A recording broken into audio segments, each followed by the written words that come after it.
Hi everyone, thanks for joining us on our Wednesday TNT, middle of the week, and I've got a little bit of video from me 10 years ago on the USS Nimitz. I was able to dig it up. So much for the search functions of YouTube. It took me about half an hour. Anyway, I found it just for a bit of a giggle, so we'll check that out a little bit later. But we will start today's program with some updates on ongoing stories. Welcome to TNT.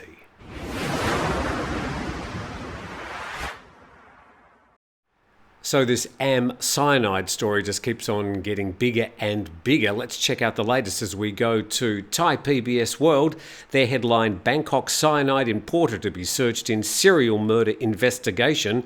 And police have sought a warrant to search a company in Bangkok believed to be the source of the cyanide used by serial murder suspect Sararat in the alleged poisoning of at least 14 people. Well, more people seem to be being investigated, but at the moment there's a confirmed 14 cases. And police are coordinating a search with the Industrial Works Department and the Office of the Thai Food and Drug Administration to check records of the import, distribution and inventories of cyanide at the company located in the Lat Krabang area. Now that's just very near the Suvarnabhumi airport, just to the north of the airport, to find out if any of the stock ended up in the possession of the suspect. 12 arrest warrants, says the story, have been issued in the case against Sararat so far. The latest alleged victim was the former husband of the suspect, and Police General Surachat Hakpan, who's the Deputy Police Chief, said police have sufficient evidence to implicate Sararat in the poisonings of 10 victims, adding that in most cases the victims were given possibly doctored capsules of traditional medicine, which the suspect claimed could prevent COVID-19 infection or cure the disease. While Sararat is so far the sole suspect in the alleged poisonings, Surachat said that at least one police officer is also under investigation in connection with the crimes, but declined to elaborate. So that's the latest in that case, and it will unfold, I'm sure, with more people seeming to come forward and saying that family or friends could have been victims to Am Cyanide. So we'll keep you up to date as that story unfolds. Another story update from yesterday, and this update from the PattayaNews.com. Thai-Indian couple confessed to running casino in Pattaya. An Indian-Thai couple have confessed to police that they were the ones who arranged a casino in a Pattaya hotel. They thought they could bribe law enforcement officers to turn a blind eye. And so a 32-year-old Indian man and a 32-year-old Thai national were arrested following the casino bust on May the 1st. Over 93 people have been arrested, 83 of whom were Indians. They're still in police custody, including the couple. And there's the Indian gentleman. It appears that he's trying to hide his handcuffed hands. During a 2-hour police interrogation, the two suspects admitted they saw a business opportunity in operating a casino targeting Indian tourists. The two said this was because while they'd been engaged in the Indian tour business for more than 5 years, they noticed that Indian people like to gamble. I think they'll find that a lot of Asian cultures enjoy gambling. Responding to a question of why they didn't fear law enforcement, the couple claimed they'd paid 2 Thai men, identified only as Pakin and Ek, who claimed they could bribe police to overlook their illegal casino operations. Sure, that was going to go well, and the couple stated that they'd paid the 2 men more than 2.4 million baht for this service. However, it was later discovered that these claims were false, and the men who were still on the run were just lying. Well, even I could see that one a mile away. The story goes on. Meanwhile, the superintendent of the Pattaya police has already come out to deny the bribe allegations, though he promised serious legal action against any officers involved if it was found. Well, there were just so many things that were going to go wrong with that. You've got all these people in a convention room in a popular hotel in Pattaya. The staff told, don't go in there. And you've got some of the police, apparently, encouraged not to do anything about it.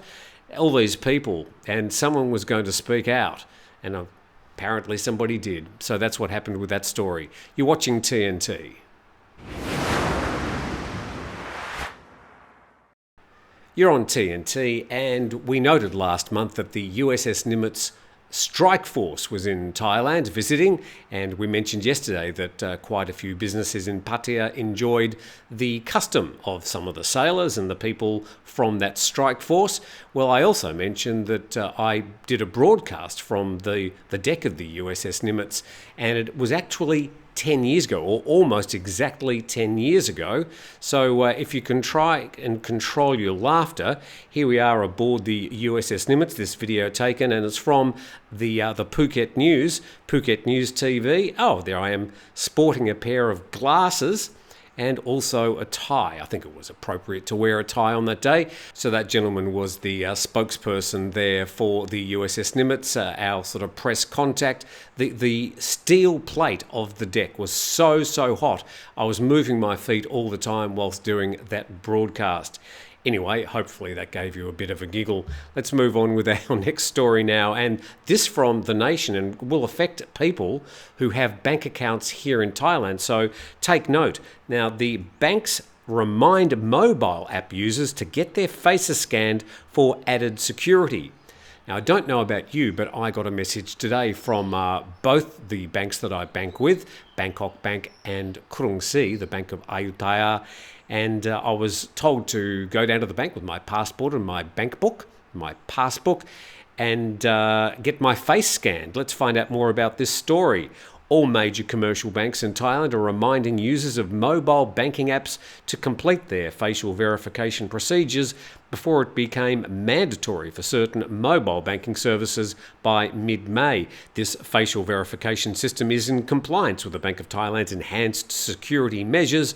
The central bank believes facial verification will make online transactions safer and protect individuals from hackers who may find ways to beat the one-time password OTP measure currently being used.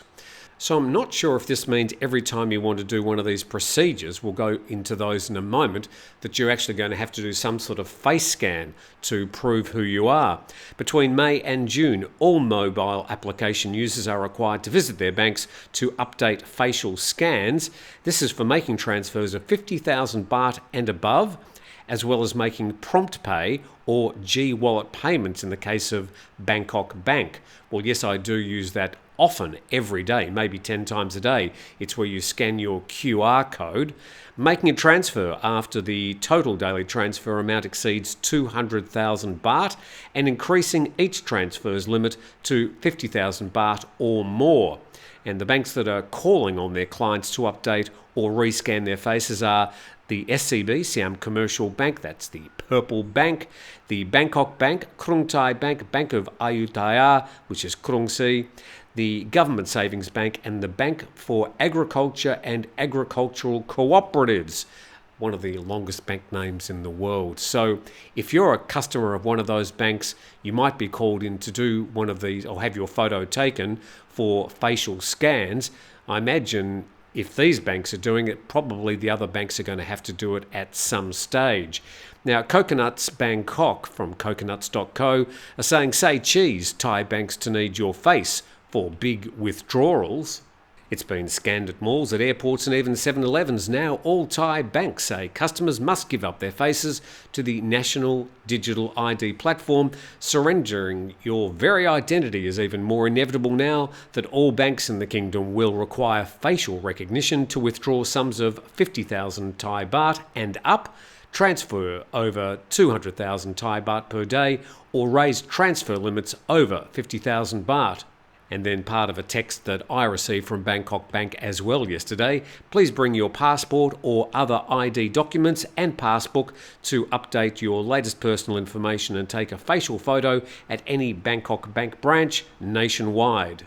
So this might concern a lot of people. So if you've got a bank account in Thailand, you better check whether you need to get your face or your photo taken for those face scans. So just a bit more security. And a lot of other people would see that as some sort of invasion on their privacy. Let's move on to the next story, and this from the BBC. And Australia to ban recreational vaping in major public health move. Well, the reason I'm reading this story is because, of course, Thailand has this vaping ban. even though a lot of people do continue vaping quite openly and in public. I used to work in an office where there was this sea of vapor and haze that I used to have to sort of walk through with all these various potions and smells. I thought it was revolting personally, but some people appear to enjoy it. Well, let's have a look at what the Australian government are doing. And the story, as I mentioned, from the BBC.com, recreational vaping will be banned in Australia as part of a major crackdown amid what experts say is an epidemic. Minimum quality standards will also be introduced and the sale of vapes restricted to pharmacies. The Health Minister, Mark Butler, says the products are creating a new generation of nicotine addicts in Australia. So it doesn't look like a total ban, it looks more like a bit of a crackdown, and I know in a place like Australia it will certainly be enforced. Also known as e-cigarettes, vapes heat a liquid, usually containing nicotine, turning it into vapour that users inhale. They're widely seen as products to help smokers quit. So I know a lot of people that have been using vaping as a way to quit cigarettes, but the question is, are they really just jumping out of the frying pan into the fire? In Australia, vapes have exploded in popularity as a recreational product, particularly among young people in cities. And the Health Minister says, just like they did with smoking, Big Tobacco has taken another addictive product, wrapped it in shiny packaging, and added sweet flavours to create a new generation of nicotine addicts. We've been duped, he claimed. Vapes are considered safer than normal cigarettes because they do not contain harmful tobacco. But health experts advise that vapes are not risk-free and the long-term implications of using them are not yet clear. The Australian government argues that they are a public health threat, disproportionately affecting young people, many of whom haven't smoked before, and research suggesting that 1 in 6 Australians aged 14 to 17 years old have vaped and 1 in 4 people aged 18 to 24.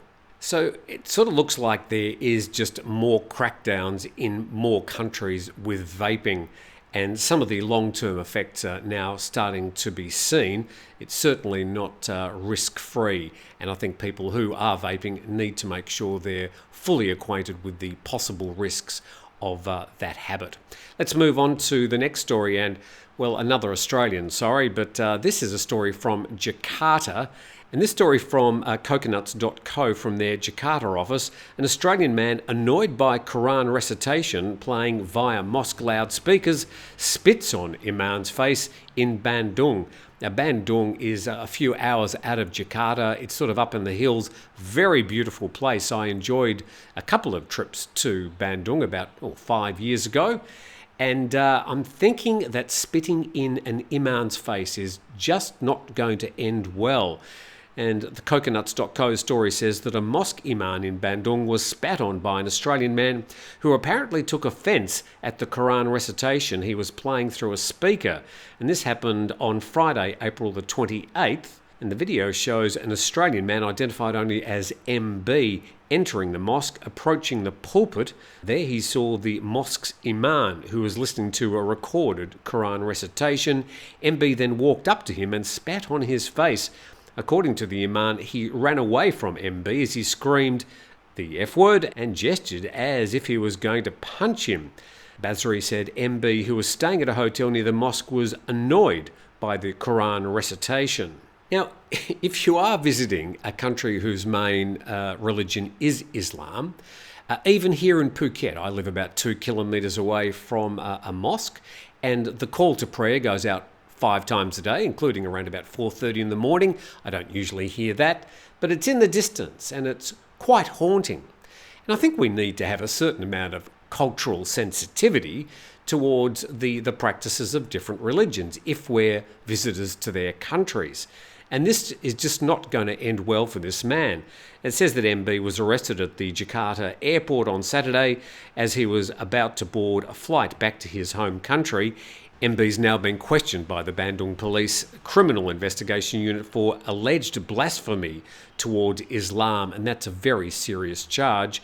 And despite numerous guidelines being reissued in the following years, Indonesian mosques still generally use their loudspeakers as they see fit.